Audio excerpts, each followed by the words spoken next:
So my name is Ewelina. I'm from Poland and I've been studying English around 5 years. My name is Blanca. I'm Spanish and I studied English at school for around 10 years. And then I came to England and continued learning English on my own, just doing self-study. Okay, my name is Petra and I come from the Czech Republic. And I've been living in the UK for 5 years, yeah. And I've been studying an English language for 3 years. I do self-study a lot. I use books, internet, MP3 players, DVDs. Well, I took advantage of being in a country where everyone spoke English, and so I guess I use a lot of radio and television material, and I'll just try and understand what was going on TV and on the radio.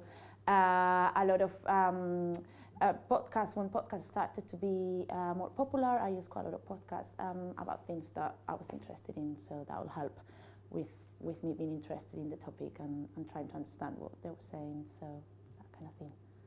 For learning vocabulary, I would say I'm using online advanced dictionary, which is very useful, I would say, for pronunciation as well, because there is an American and an English pronunciation, so you can hear exactly the differences in intonation, and I think that's very important, how to pronounce a word.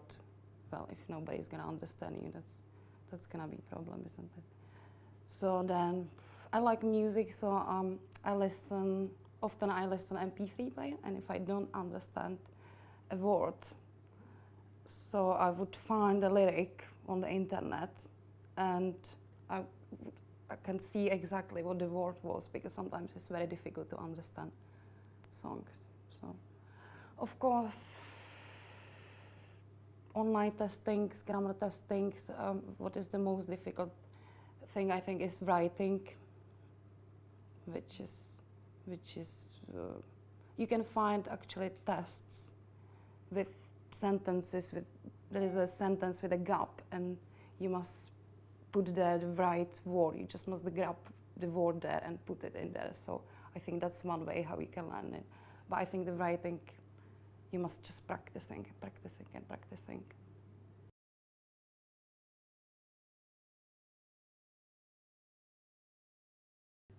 Definitely internet, because you can find everything there.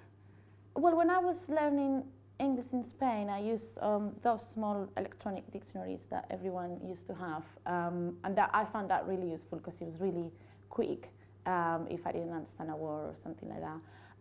Now it's a little bit more informal, so I guess I use Google search. If there is something that I'm not sure about, I'll just go to the internet and just use Google, trying to find the answer to something or trying to find out what's the correct way of saying something. I love online dictionary. I really love online advanced dictionary, because there is not just you're gonna find the word, there is also some sentences where you can exactly use the word, because sometimes when you want to use the word and you don't know the word, you just can get it really wrong.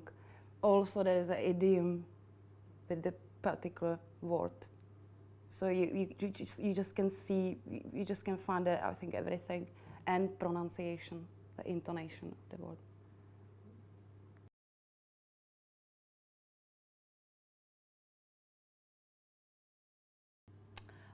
Last year I was doing Cisco course, and I used Cisco website to find some materials, like I did lots of games with them.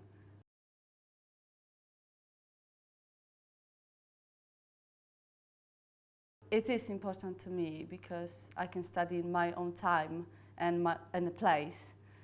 So yeah, it's very important to me. Yes, I feel self-study is really important. There are lots of things that you cannot do in a class when there is lots of people learning with you, because we all learn at different paces. And also there's things like speaking and listening that I feel I'll do better on my own.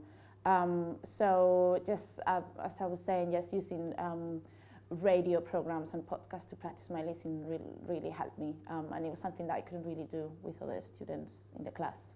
Every day I'm gonna I'm gonna find that I don't know one word. For example, I'm talking to an English person, and I would say, what was that? I think you should ask. Firstly, you should ask, and then when I come back home, I'll just go and I use the online dictionary, and I'm just gonna find the word. I think that's the way how you can learn, how you can progress in learning English.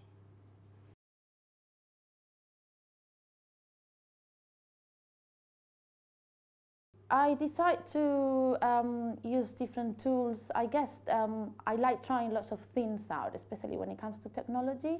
I like to know what is around and I like to try it out. So if there is a free version of something, I'll go and see if it's useful for me, and if it is, then I'll buy it. And also sometimes my friends just tell me about something that is interesting or that they're using, and then I'll go and check it out. So. Well, sometimes when I like to find a synonym of the word, I just Google the word, and I'm just gonna find loads of synonyms. Of course, Amazon, and then recommendation from my teacher from college, of course.